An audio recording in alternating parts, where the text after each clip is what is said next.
hand-drawn samples. Throughout the school year, students are learning science, technology, engineering, arts, and math, commonly referred to as STEAM. What happens in the summer when kids are not attending classes? Many experts agree that students lose some of their learning advances over the summer break. In order to lessen the impact of this loss, getting kids involved in activities like summer camps, museum visits, and even a walk in the woods can be opportunities to find STEAM in the subjects in our everyday lives. It's really important that students keep their minds engaged during the summertime, because if they're not reading, if they're not keeping their minds active, they actually can lose some of the material that they learned during the school year. So by participating in educational summer camps, we're hoping that we keep kids engaged, motivated, excited, and actually teach them some new content as well.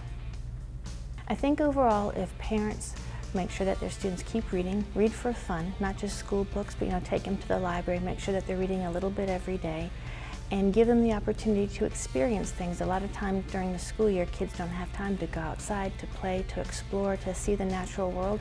Take them to the museum, take them to the zoo, take them to the beach, take them to the park. I mean, we've got a national park, 20 minutes outside of town. We've got one of the best zoos, I think, in the entire country, but definitely in the Southeast. We've got a wonderful museum with a wonderful telescope exhibit that students can be involved in.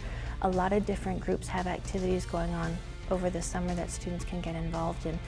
And a lot of them, even if you don't know, like if they're not directly educational, if the parents take the time to learn about what the students are doing, they can show them the connections. Because even if they're doing an art camp, there's a lot of science in art, how you mix colors or perspective and geometry and things like that. Or if kids are doing a pottery class, what's in the glazes, that's a lot of chemistry stuff. So no matter what the kids are doing, there's good educational material that can be encouraged, reinforced if the parents take the time to do that. Jennifer Wise, South Carolina's 2017 Teacher of the Year, taught math at Hand Middle School in Richland County School District 1. She grew up with a love of numbers, and she has some ideas for how to keep students learning about math, even while they're away from the classroom. There are so many cool things that we can do within the home and community to stay kind of fresh with our math, from our students who are in pre-K up through middle school and high school. So I'm going to kind of touch on a little bit of each of those. And one thing I love to talk with parents of our younger students with is just the power of counting and how that can just grow into such a deep foundation for our students. Counting anything, because that's going to lead into addition. And even counting backwards when you see that popcorn is getting ready to be ready in the microwave or whatever that favorite snack is. Because by counting backwards, our students are actually building a foundation for subtraction that's new to come to them. So that's a cool thing. And then even measurement, and this would go into elementary grades as well. If you're cooking and you've got that half a cup, but you've also got some quarter cups, taking the half away and saying, if we didn't have this, how could we make the same amount? And so they actually get to interact with that math, and it's real life. They understand what happens when I'm an adult and I don't have the means to measure a half a cup of sugar when I'm doing something. So those are cool things as well. And for multiplication, addition, subtraction, so many things, fluency and automaticity in our and mathematics are really big skills to help our students be able to progress, because they don't have difficulty with those transitions of just our basic operations. So I love a deck of cards. There are so many things that you can do with them. As we get older, when we start thinking about positives and negatives, the red can be the negative and the black can be the positive. And so there are ways to bring that in as well. It's a cool thing. Playing Go Fish, instead of just looking for 4 4s, maybe you're looking for a sum of 10. And so there's neat things around that. And perhaps my favorite thing that we can do with students is something I do in my own classroom, and that's seeing the math around us.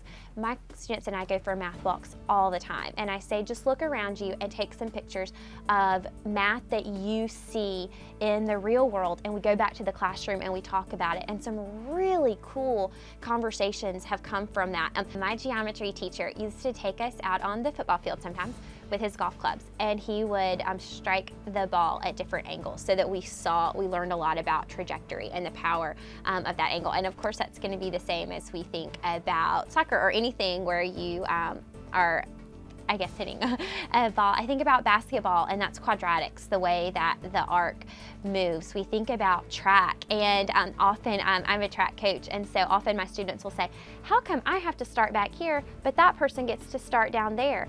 And it's because if we all started at the same point, the person on the outside of the track would run further, and so we get to talk about distance. So it's really cool to have these conversations with students in the sports arena also, because they're asking questions that are mathematically based. So I always love if I get to get a little bit more of a math lesson in there while we're having fun out on the tracker field as well. But these are all great conversations that parents can have with students at home as well. We often talk about math in the real world and putting it in context, but I think it really builds relevance to our students, because to say real world, one person's real world might be different from mine based on experiences and background, but it gives it relevance and it makes it exciting to think about this is a lesson I recently read an article about, but to see a bumblebee and to think about all that they do and that their cones are in the shape of hexagons and why that's the best shape for what they do. And that these insects have come up with that, like through years of development, I guess, within their hives that they've come up with and realized that, and to have those conversations. It's interesting to bring that math to the real world, and thinking about the Fibonacci sequence, how we see that in our plants, we see it in music through chords. It's really cool to see how it's built into the world around us, and it sparks that interest in our students, and they want to learn more and they want to ask questions. And so there's just this growth that comes from curiosity and bred excitement. The Fine Arts Department at the Charleston County School District has a program that offers gifted and talented kids a chance to learn new skills and make new friends through art, musical performances, dance, and much more. The SMART program stands for Students Mastering the Academic Arts. I've gone to this camp 2 times, both for power guitar. I've been involved with steel drums and arts, visual arts, and all types of dance, 21st century jazz. Orchestra. I was involved in the power guitar performance. I played guitar and sung a little bit. Violin. Well, we've been doing songs from Broadway shows and choreography.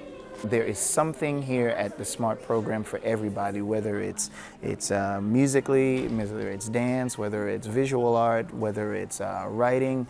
You know, there is something here at SMART for every child. I really didn't know exactly all of that I was getting into when I walked in, and then I saw all of the various things, and I was just like, wow, this is amazing, you know. And then I got kind of mad because it wasn't around when I was, you know, that age, but it was fantastic. You really can't go wrong with this program. This is our gifted and talented program, so we identify kids, so we've got to screen them, audition them, and go through that and identify them as gifted and talented in the arts. Then we put together, we call for proposals from local artists and teachers, and we put that together. We have a selection committee where we choose the programs that will be presented to the students, put together a brochure that gets mailed out to their families, and they get to select the different things they want to be involved with. And then we put all the logistics together. We have bus service here, food service for the kids, and so bring them all in and get the logistics so that we can run the program. 2 of my favorite prints that I've done there was my silk screen and my reduction print.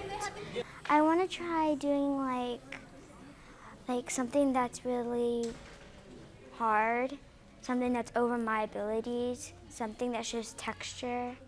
I want to have it like a challenge for me.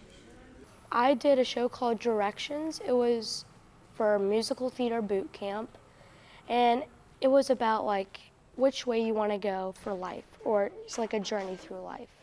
We did a poetry slam, and we were in the front of the stage to say that we were better than the technology because we go outside, and the technology we were saying that we're better than them because they have phones and computers.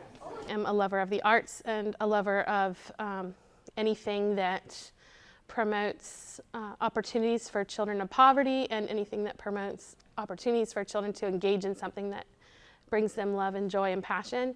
And the arts is a really easy access point to passion and joy for students. I think that if we engage students in those activities, we will see a better environment for our entire community. When I'm up on stage, mostly the first show is like, am I gonna get this right? That it's just nervous, but then as soon as you progress through the show, you're like, okay, it's gonna be fine. You don't have to worry about it. I felt, for like the first 5 minutes, I felt a little queasy, but then I started getting into it and I really loved it. Sort of nervous, but I know that at the end it's gonna be, I'll be proud of myself. That may be one of the greatest rewards in this, is that we see kids that start out in 4th grade and they may be very timid. They may not even be able to lift their eyes up and look at the, look up from the stage while they're singing or performing. And then you see them 3-4 years later and they're the star person in the production. They throw their shoulders back and they project their voice and they have just this great confidence. You see the singers and the dancers come together and just, you see them grow as people and their confidence level, their discipline, their passion. So that is probably, one of the really great things to see these kids grow over years.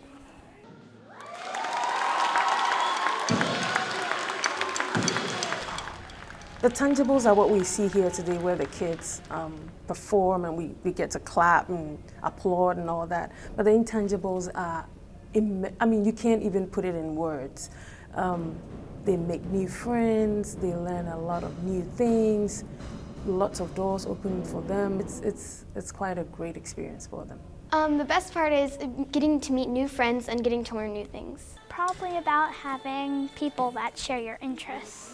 They get you, and sometimes they don't get you at school, but they get you here. The best part is playing the steel drums and learning different songs each year, because it's easier for me because I know the notes and know it better because I've been here 3 years. I got to meet new friends, new people, and I got to learn different art techniques. What I love about this program is that it's from the beginning to the end. It's almost like we teach the kids a career in art, but it's fun. We do science, we do math, we do everything with the arts. The STEAM is integrated into it, literacy is integrated into it. In my mind, the arts are the core, and we actually teach all the other subjects. So it shows you how artists use math, how artists use science, how artists use writing, how we use it in all of the arts, the visual and the performing arts. We all use these literacies.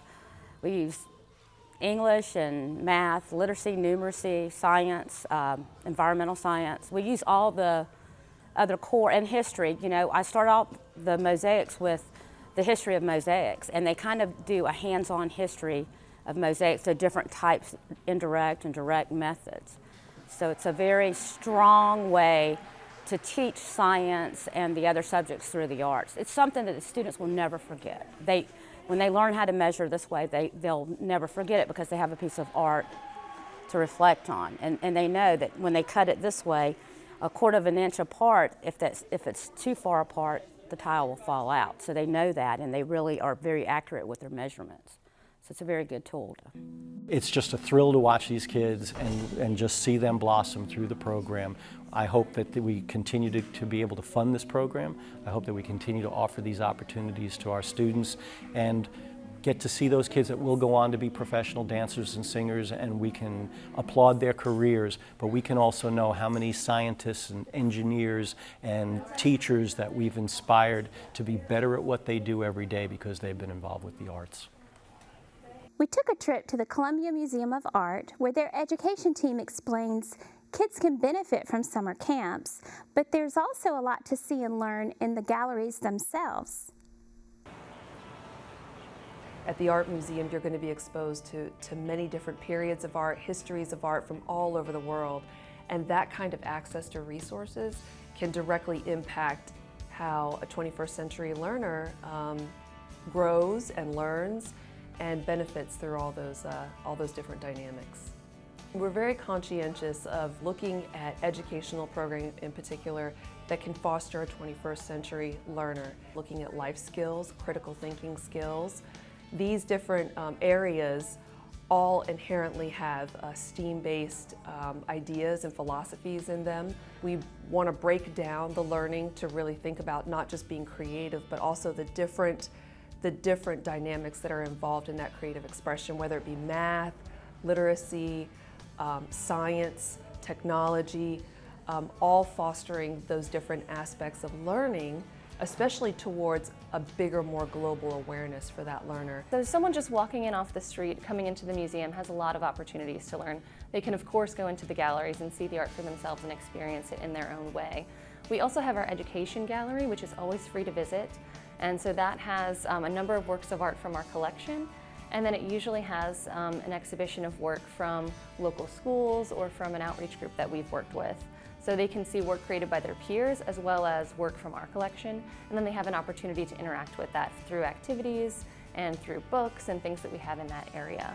And then of course we also have our Art Explorer backpacks for families. And those are designed for our youngest learners really. So even from babies all the way up to about 10 years old. There's a little bit of something for everyone in those, whether it's a game or an Etch-a-Sketch or something they can manipulate to learn about line, or a picture book to reinforce some of those skills about pattern, or a puppet to think about texture and learn about those kinds of elements of art.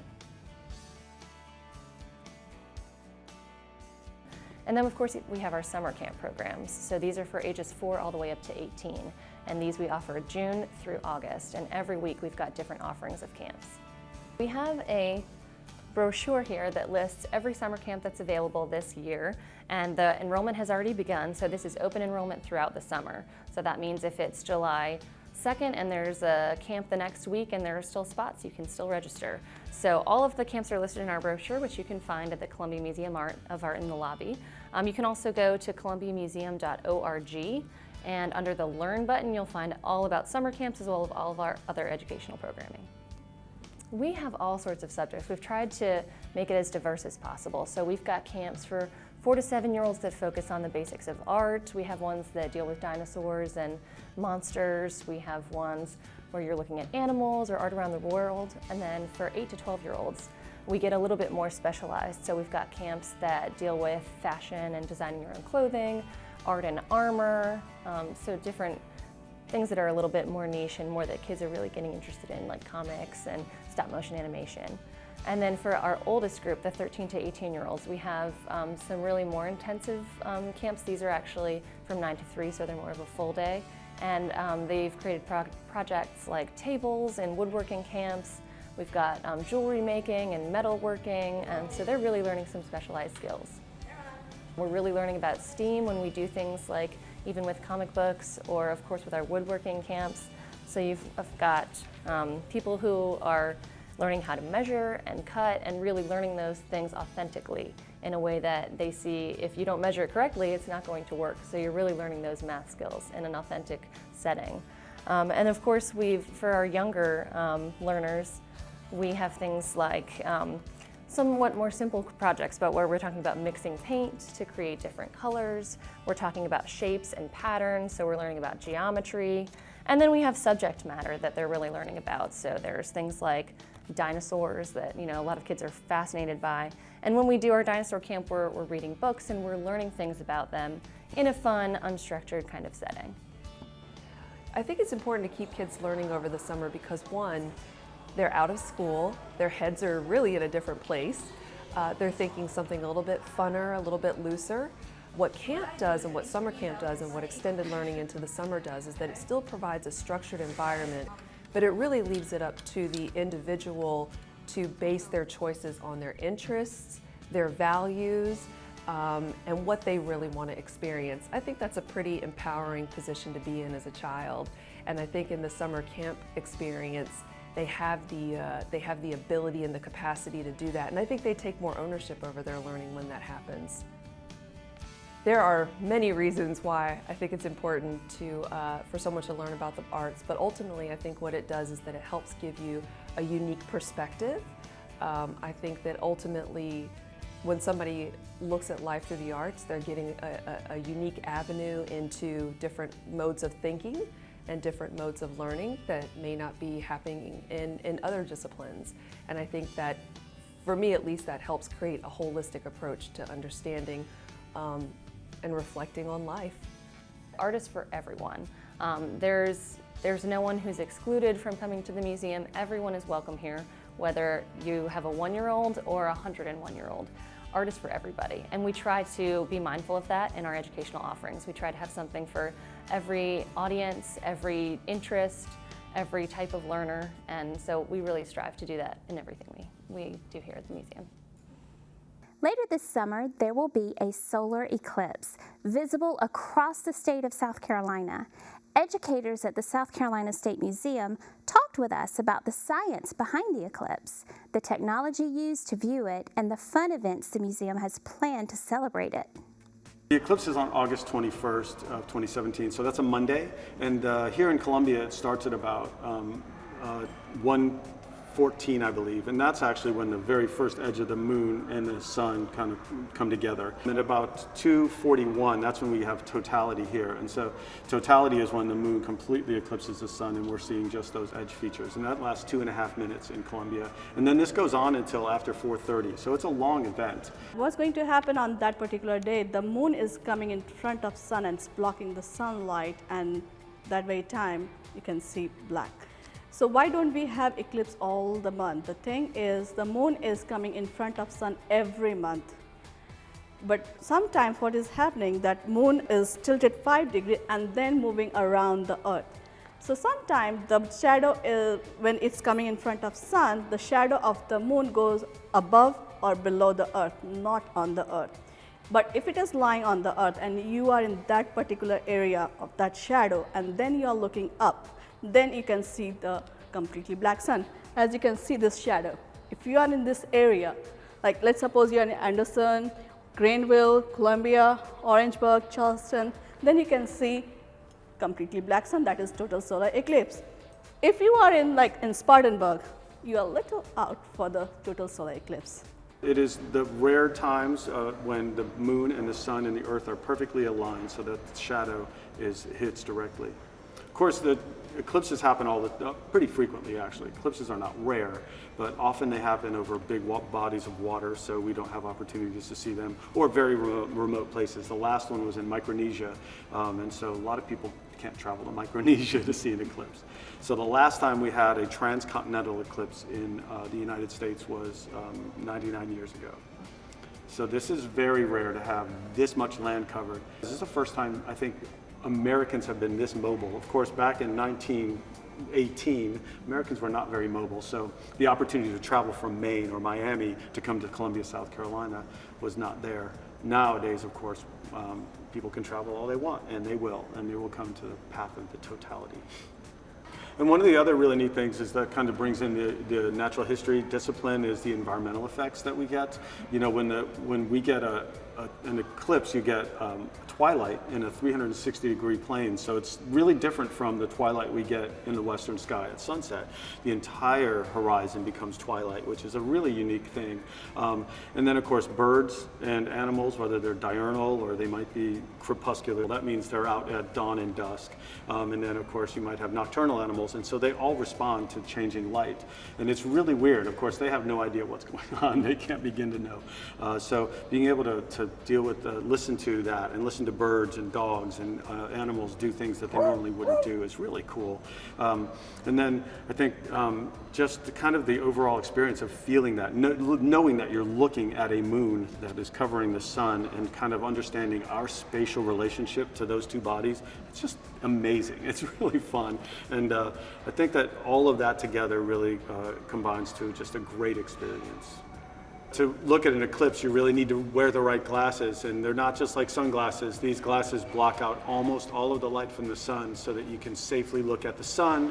And these, fortunately, we have a lot of these and here at the museum, and you can come and try these out if you want to, which is a great thing to do to see what it looks like when you stare at the sun. The entire month of August, actually every Saturday, we will have special eclipse events, so all kinds of stuff. We're going to do some things that are just STEM related, things like rocket launching, we're going to have a hovercraft, we're going to make our own hovercraft.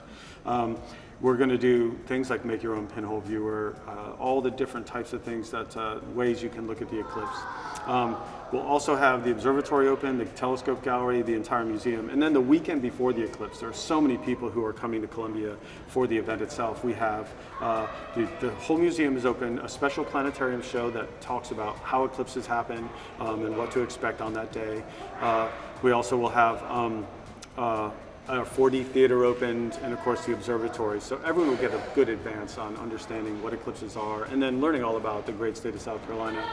This eclipse really is going to be something we won't have a chance to see again unless you do want to travel. And I think a lot of people nowadays like to stare through their phones at things. That's a real mistake, I think, in this case. I think there will be enough images and people who take pictures of an eclipse who are trained to do that will get much better pictures than any of us will get with a phone.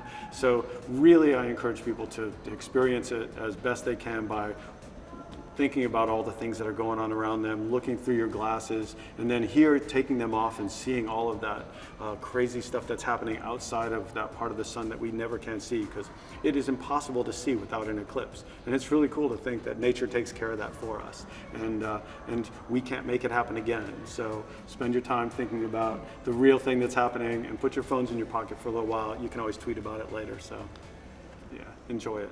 For more information on these events at the museum, you can head to their website. ETV has a special webpage with information about the eclipse, and NASA's website is also a good reference. Earlier in our show, we heard from this year's Teacher of the Year, Jennifer Wise. On our next show, we'll introduce you to the nominees for the 2018 Teacher of the Year, and we'll take you to the ceremony where the winner will be announced. Thanks for joining us on Carolina Classrooms. Whatever your summer plans, have fun, be safe, and don't forget to check out the solar eclipse. Bye-bye for now.